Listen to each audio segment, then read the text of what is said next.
Madame, mademoiselle, monsieur, bienvenue à Metro News. Voici les principaux titres qui seront développés aujourd'hui. Le Premier ministre Ariel Henry a quitté le pays ce vendredi à destination des États-Unis, où il doit participer au sommet des Amériques qui se tiendra à Los Angeles, en Californie. Le thème cette année, construire un avenir durable, résilient et équitable pour notre continent. Au moins 3 personnes ont perdu la vie lors d'une fusillade survenue jeudi soir au carrefour de Gérald-Bataille.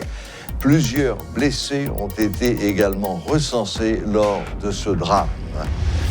L'ancien chef de gouvernement sous la présidence de Boniface Alexandre, Gérard Latortue, préconise la formation d'une commission d'experts pour formuler la demande de réparation convenablement auprès des autorités françaises après le paiement de l'indemnité de guerre par Haïti.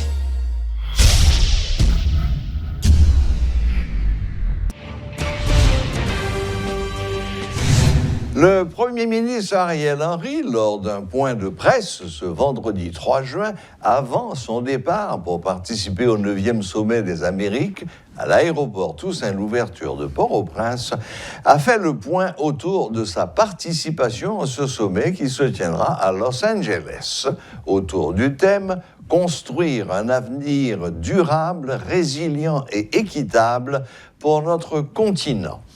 Le chef du gouvernement a fait remarquer qu'il a le privilège de conduire la délégation haïtienne à ce sommet, au cours duquel il évoquera, dit-il, les problèmes relatifs à la Covid-19, au réchauffement climatique, à la sécurité régionale et au trafic de stupéfiants. Selon lui, le sommet lui donne la possibilité de mieux planifier le gouvernement et créer un climat stable à la croissance économique. Les chefs d'État et de gouvernement, ainsi que des officiels de haut niveau des pays de l'Amérique du Nord, de l'Amérique centrale, des Caraïbes et de l'Amérique du Sud, se réunissent tous les 3 ans, depuis 1994, au sommet des Amériques pour discuter de sujets d'intérêt régional. Au cours de ce 9e sommet, la jugulation de la pandémie de Covid-19 ainsi que ses conséquences sanitaires et économiques seront évoquées. De même, les délégués aborderont les questions relatives au réchauffement climatique et aux phénomènes hydrométéorologiques devenus de plus en plus fréquents et dévastateurs. Aussi, la sécurité régionale et ses corollaires, dont la lutte contre le crime organisé et le gangstérisme, les trafics illicites de stupéfiants et d'armes, ainsi que la gestion des sources d'énergie renouvelables, seront au menu des échanges. Ces thématiques sont d'autant plus importantes pour Haïti qu'il nous faut réformer nos institutions afin qu'elles puissent effectivement jouer leur rôle. Les aspects structurels de la gestion du pays, pourtant déterminants dans toute perspective de développement, sont depuis très longtemps négligés. Nous avons toujours favorisé des interventions ponctuelles au détriment des politiques publiques qui permettraient de résoudre à long terme nos problèmes, de mieux planifier la gouvernance et de créer les conditions nécessaires pour un climat stable, indispensable à la croissance et au développement économique. Dans le cadre de mes interventions ponctuelles, j'entends mettre l'accent sur un changement de paradigme de la coopération avec Haïti. Sinon, le sommet risque d'être un de trop et certains échanges de moins d'importance pourraient prendre le dessus sur l'adoption de solutions durables aux problèmes de fond qui alimentent les crises économiques et sécuritaires qui fragilisent nos pays. Que ce soit en séance plénière avec mes collègues, dans les sessions en cercle fermé, dans les rencontres bilatérales avec les homologues de certains pays importants pour nous, dans les tables rondes et les rencontres avec de potentiels investisseurs étrangers, je parlerai vrai pour dire à nos interlocuteurs que nous avons de sérieux problèmes dans notre pays, des problèmes de sécurité, de gouvernance démocratique, de difficultés économiques et sociales.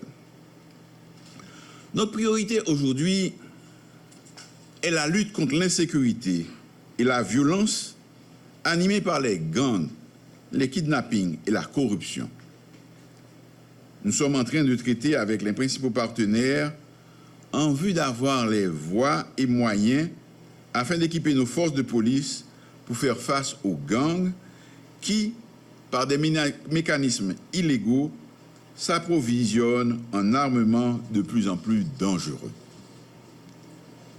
Nul n'est censé ignorer que notre pays connaît, depuis son existence, des épisodes difficiles. Il est temps que les Haïtiens assument le leadership de leur pays. Dans cette optique, j'entends, selon le thème du sommet, mettre en avant les priorités d'Haïti pour la sécurité, élément indispensable pour la réappropriation par Haïti de son avenir. Dans le secteur crucial de la sécurité, qui constitue un véritable défi pour nous aujourd'hui, la délégation a inscrit des discussions, entre autres, avec des dirigeants de certains pays sur l'expertise, les techniques et le matériel préconisés pour établir l'ordre dans des concentrations urbaines occupées par des organisations criminelles. Haïti sollicitera le partage d'expériences avec les responsables des forces de police et armées de ces pays sur les opérations conjointes de police et de l'armée qui possèdent des engins lourds en vue de rétablir l'ordre sur le territoire national. L'ancien Premier ministre Gérard Latortue juge une réparation de la part de la France pour la dette de l'indépendance indispensable. Il préconise la formation d'une commission d'experts pour formuler la demande convenablement auprès des autorités françaises. L'ancien Premier ministre croit que tous les Haïtiens doivent faire front commun afin de soutenir ce dossier. Je suis d'accord fondamentalement à demander ce que le président d'Haïti a demandé comme rétribution, mais moi, je voudrais prendre ça plutôt sur réparation et pour moi, la nation devrait être mobilisée dans ce but. Ce n'est pas le moment que les uns soient contre les autres, c'est nous tous qui devons nous mettre ensemble pour réclamer la réparation, parce que Haïti a souffert pendant des années en payant ces indemnités que malheureusement les autorités de l'époque devaient payer pour assurer la reconnaissance de l'État haïtien. Le professeur Charles Mers reconnaît que la société dans son ensemble n'a pas assez soutenu les tentatives de 2004 pour agiter le dossier de la dette de l'indépendance. Selon lui, Haïti, durant cette période, était empêtré dans un imbroglio politique et les leaders du moment ne voulaient pas légitimer la démarche d'Aristide. M. Charles Mers n'a rien à reprocher à l'article du New York Times. Il estime que c'est un travail rigoureux qui met en avant une vérité historique. L'article du New York Times, paru récemment sur l'affaire de la dette payée par Haïti à la France, continue de faire des vagues. Aujourd'hui encore, l'ancien Premier ministre Gérard Latortue, le professeur Charles Mers se sont exprimés sur la question. Nous avons avec nous ce soir, en plateau, pour en parler, Monsieur Franz Jean-Baptiste, qui est directeur promotion et histoire d'Haïti à l'Association touristique des Palmes et de l'Ouest. Bonsoir, Monsieur Jean-Baptiste, et bienvenue. Bonsoir. Bien, je crois que vous avez des éléments nouveaux à nous proposer dans cette affaire de la dette. Oui, pour l'affaire de la dette, une dette qu'on n'a pas eue à l'égard de la France, qui a été inventée comme les rançons de kidnapping, parce que c'est une sorte de pratique. On va voir en 1786, il va y avoir la reine d'Angleterre qui va se dire qu'il faut casser la prédominance espagnole dans le Nouveau Monde, qui va envoyer Sir Francis Drake pour bombarder la ville de Santo Domingo et réclamer une rançon. Et il va évacuer la ville après qu'on lui ait versé 7 000 sterling. C'est-à-dire, cette même méthode, on va s'en apercevoir avec Louis XVIII, qui va demander au ministre Malouet, ancien colon lui-même, de penser à une évasion sur le sol haïtien. Mais le truc là, il y avait Christophe dans le nord et Pétion dans l'ouest, et Haïti était trop puissant militairement. C'était impossible. Le ministre Malouet s'en est rendu compte. Il a préféré envoyer 3 représentants. On a Graverman, Doxion et Franco Medina. 2 sont venus dans l'ouest parler avec Pétion, et l'autre est allé voir Christophe. Et leur mission, c'était de corrompre les chefs haïtiens, leurs subordonnés, les conseiller de retourner à l'ancien système avant 1789, de remettre le peuple sous le joug de l'esclavage. Ce que Christophe n'a pas aimé comme discours, il a jugé Franco Medina et il l'a fusillé par la suite. C'est-à-dire qu'après Louis XVIII, on va avoir Charles X qui va être son successeur, mais toujours avec cette même ambition. Charles X va venir avec l'ordonnance du 17 avril 1825 pour demander une indemnité pour les colons.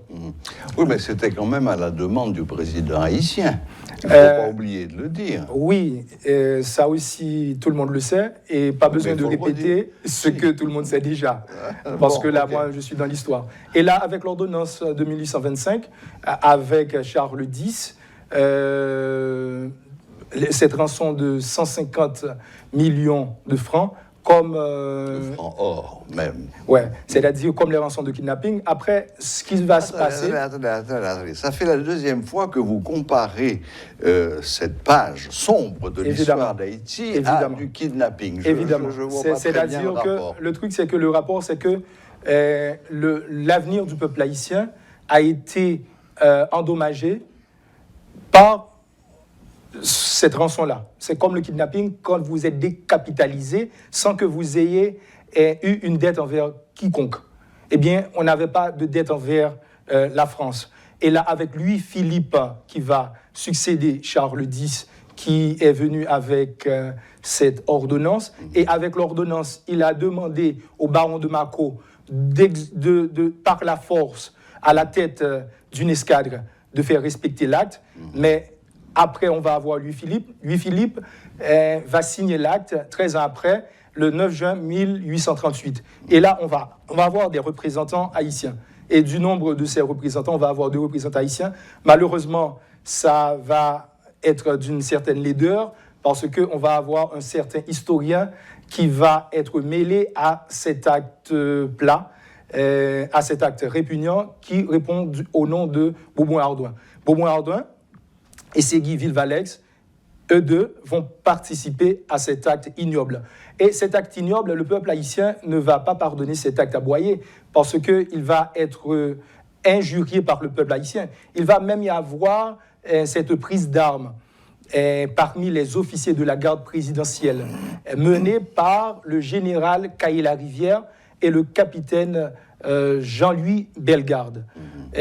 Mais il y a une prédiction de Pétion. Pétion, 40 jours avant sa mort, et il avait une conversation avec Balthazar Inginac, son secrétaire général, et il lui a fait l'aveu que je sais qu'il ne peut y avoir d'autres successeurs que Boyer, mon secrétaire.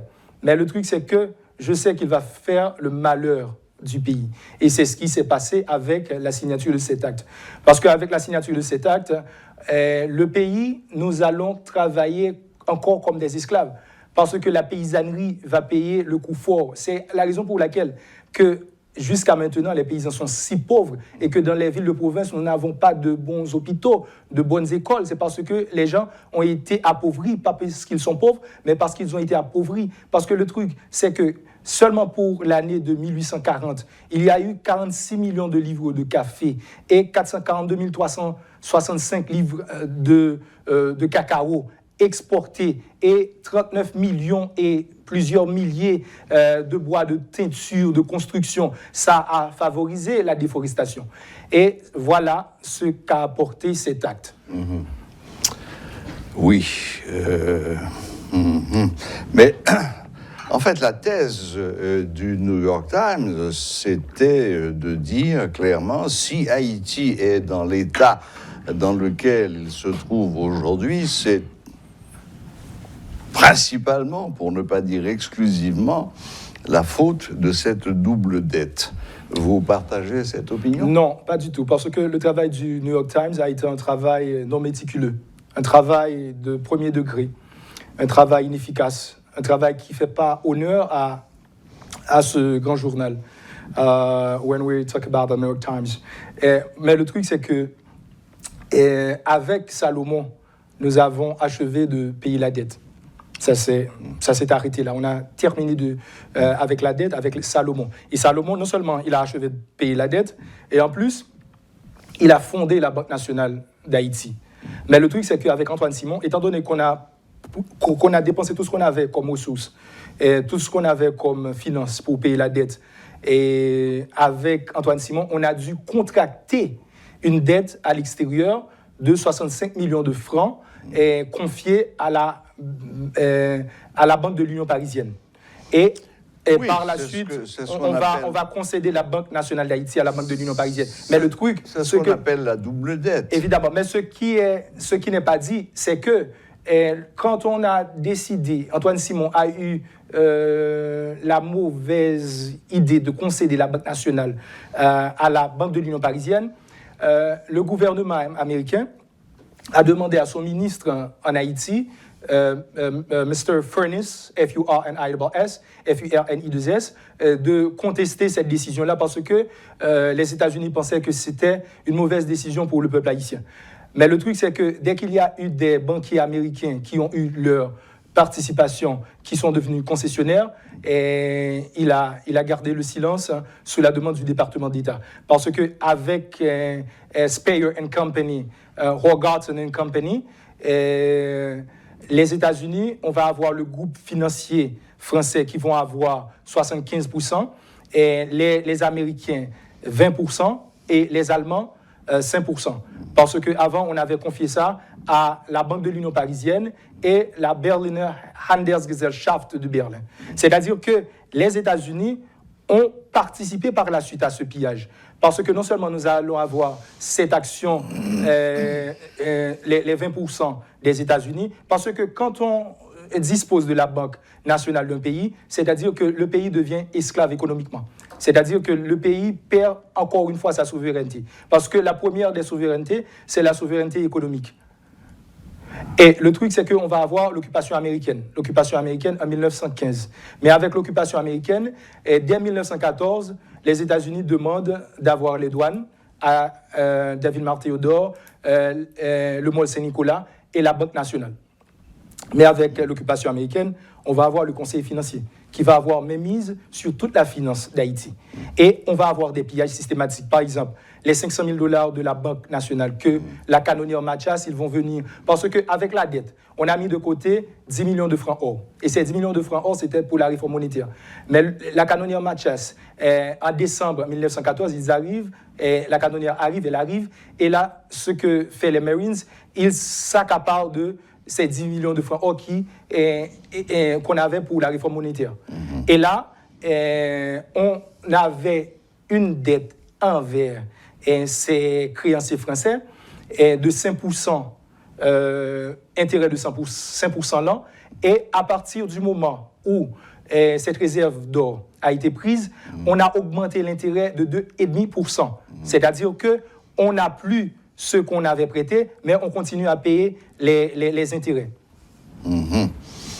Bon, il y a beaucoup de chiffres, il y a beaucoup d'informations, il y a beaucoup de noms. Et aussi, pour tous ces chiffres-là, si l'on doit citer d'autres chiffres, il y a aussi M. Caperton, l'amiral Caperton, qui va saisir 4 bateaux haïtiens, 4 bateaux de guerre, qui va les vendre à une compagnie américaine pour $14,000. Et là, cette compagnie-là va revendre ces 4 bateaux pour $500,000 américains. Et on va avoir, en 1919-1920, le chargé d'affaires américain qui va frauduleusement accaparer $96,000 dans les finances de l'État haïtien, et le département d'État va demander qu'on garde le silence dessus. C'est-à-dire il y a tous ces pillages-là, sans compter l'emprunt de 1922 qu'on va nous forcer à avoir, et l'emprunt de 1922, ça va compléter le pillage.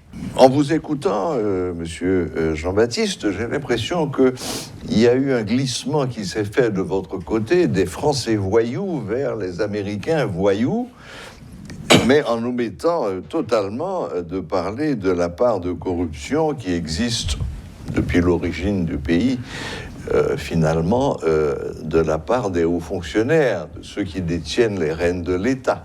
Oui, je suis tout à fait d'accord, mais là aussi, il faut résoudre le problème à la base, parce que même pour le président Sudak Tignav, qui a été élu avec le concours des Américains, mais 2 jours après, on a demandé pour qu'il soit reconnu comme président, que les 2 chambres acceptent, qu'il signe la convention acceptant l'occupation. Et ce même Sudak Tignav, ce président-là, il va refuser les impôts que les occupants américains vont augmenter considérablement, parce qu'il va dire que ces impôts-là ne correspondent pas à la capacité économique du peuple haïtien. Et ce même Sudak Tignav, ce qui va arriver par la suite, c'est qu'on va l'exiger de donner la Banque nationale à la National City Bank of New York. Il va refuser ce fait, mais le fait de l'avoir refusé, on va bloquer tous les paiements de tous les hauts fonctionnaires d'État, y compris du président de la République. Parce que les caisses de l'État n'étaient plus entre les mains des dirigeants haïtiens, mais entre les mains de l'occupant. Parce que les douanes appartenaient aux occupants, c'est-à-dire aux conseillers financiers. Même pour que le président reçoive son paiement, il fallait avoir l'autorisation du conseiller financier américain. C'est la raison pour laquelle on va choisir de choisir Louis Borneau, de ne plus continuer avec Sudak Tignav, et pour obtenir le prêt de 1922, on va exiger à Louis Borneau de transférer la Banque nationale à la National City Bank. Ce qu'il va faire pour avoir ce prêt-là et pour remercier les États-Unis d'avoir pu lui donner l'occasion de devenir président, parce qu'il n'était pas un Haïtien. Son père était un Français, son père est naturalisé haïtien après sa naissance, ce qui faisait de lui une personne qui ne pouvait accéder à cette haute fonction de l'État. Bien, bon, écoutez, là, il va falloir un certain temps pour digérer toute cette somme d'informations que vous nous avez données. Est-ce qu'il y a un dernier mot que vous souhaiteriez faire en guise de conclusion? Oui, un dernier mot, c'est que même le Sénat américain, même le président Hoover va dénoncer cet emprunt de 1922, qui est un emprunt que l'on donne aux pays dominés pour les mettre dans une dépendance totale. Et ce qu'il va faire à la 3e conférence commerciale panaméricaine. Et le Sénat va protester contre cet emprunt-là. Cet emprunt, c'est parce que les Américains ont tout pillé. Et là, pour justifier ce pillage, ils ont accordé un emprunt, et que cet emprunt n'a servi qu'à payer les prêts français et les créanciers américains. Pour un dernier mot, je dirais que le New York Times, malheureusement, je ne sais pas s'il avait si les chercheurs ont eu l'intention de faire un bon travail, mais ça n'a pas été le cas. Et je remercie le peuple haïtien, je remercie tout le monde, parce que la cause d'Haïti, c'est une cause commune, comme l'a dit Victor Hugo, que Haïti, c'est une lumière, et que ce pays, cette lumière-là ne doit pas s'éteindre, parce que c'est le seul pays ayant cet amour pour l'humain. Nous devons aider à ce que ce pays, cette lumière, continue à briller.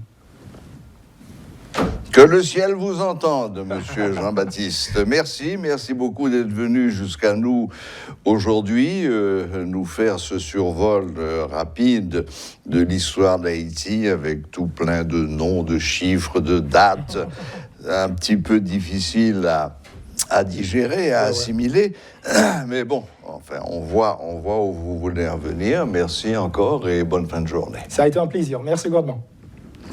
Voilà, c'était monsieur Franz Jean-Baptiste qui nous apportait quelques précisions sur cette période trouble de la dette de la France, comme on dit. Monsieur Jean-Baptiste est directeur promotion et histoire d'Haïti de l'association touristique des Palmes et de l'Ouest, et il est venu sur le plateau de Métro News nous parler aujourd'hui. Le collectif clients victimes Digicel a organisé ce vendredi un sit-in devant le bureau central de la compagnie pour dénoncer la hausse des tarifs de cette compagnie. Les protestataires ont également dénoncé le laxisme du Conatel. Ils demandent à l'organe régulateur de prendre ses responsabilités face à cette dérive.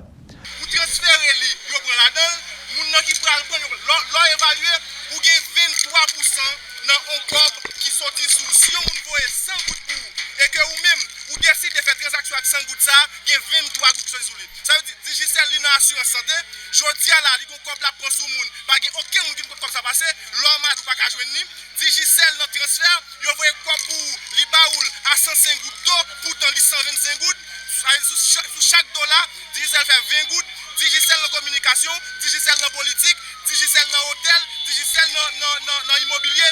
Jodi a nous dit, nous pas arrêter pour nous garder.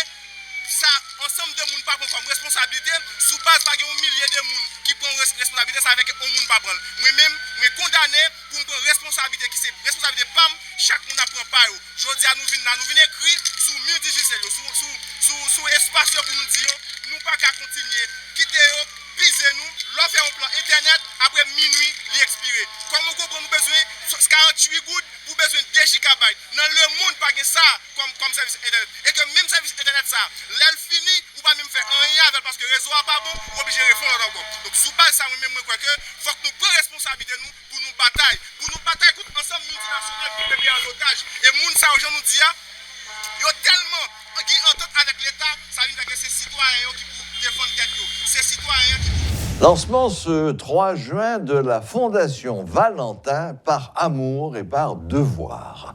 Cette nouvelle entité doit travailler avec les enfants défavorisés dans des domaines comme l'éducation, la formation, les arts et métiers, entre autres. Selon Steve Valentin, le coordonnateur exécutif et opérationnel de la Fondation, tout changement réel et permanent devrait passer par la jeunesse, force vive de la nation et pilier de la société. Donc, Fondation Valentin, c'est une fondation qui donne naissance officiellement matin. Il y a une mission pour encadrer jeunesse là, encadrer Timoun, encadrer petites filles, jeunes filles. La question éducation, la question formation, la question art, avec métier. La Fondation Valentin, c'est une fondation qui est créée avec membres de la famille Valentin, mais nous gagnons de l'autre monde qui par Valentin, qui a lancé une fondation, qui a travaillé en tant que personnel, qui a travaillé tout en tant que partenaire. Nous avons des gens qui a collaboré avec nous, qui pas forcément Valentin. Donc, pour les gens qui doivent aller dans le sens orientation que nous avons fait au niveau de la fondation, pour capable d'intégrer nous, bien ou pas. Nous vivons une période de désolation dans le pays. côté que c'est l'insécurité, côté que c'est tristesse à gauche et à droite. Donc nous-mêmes, comme citoyens haïtiens, la famille Valentin, nous jugeons nécessaire pour que nous baillions notre son dans la musique là. C'est-à-dire pour nous porter contribution dans le sens pour que nous construisons une société ça en lançant Fondation Valentin qui a bien comme responsabilité pour encadrer les jeunes dans la question de formation, pour encadrer les gens, parce que les gens, si ce n'est pas depuis dans l'âge et que tout petit que ils ne pas privé vraiment dans la jeunesse. Donc, nous connaissons un pile de gens dans la rue, à suivre les machines, un pile de gens qui n'ont pas d'avenir dans la rue. Donc, c'est exactement pour raison ça, nous-mêmes, la famille Valentin, nous lançons une fondation. Nous avons gagné pour que nous travaillions avec les jeunes, avec les gens dans la question d'éducation, dans la question de formation. Nous avons gagné pour que nous fassions intervention dans tout le pays. Dans tout le pays, à côté qui gagne un membre de fondation, quel que soit les membres en tant que famille Valentin, quel que soit les membres en tant que gens qui rejoignent l'activité que nous avons fait, nous sommes capables de faire des propositions, des actions et pour que nous fassions dans différentes communautés haïtiennes. Et nous avons gagné comme activité et qui est capable de rentrer l'argent parce que nous sommes une organisation non lucrative. Ce n'est pas un business qui a fait, c'est une organisation sociale. Donc, pour que il y ait un COB qui rentre, qui peut permettre de nous faire activité, déjà nous avons pour nous inviter tout le monde qui solidarise à l'activité que nous avons fait. Nous avons pour nous faire un ensemble d'activités culturelles. Nous avons pour nous faire RAF, nous avons pour nous solliciter et participation à différents secteurs dans la société haïtienne et de même tout au niveau international qui rejoignent une activité que nous avons fait. Donc ça et tout est support ça va permettre que nous soyons capables d'intervenir normalement pour que nous atteignions l'objectif dans la question d'encadrement et de formation aux jeunes et aux enfants d'Haïti. Voilà, la boucle est bouclée. Merci de nous rester fidèles.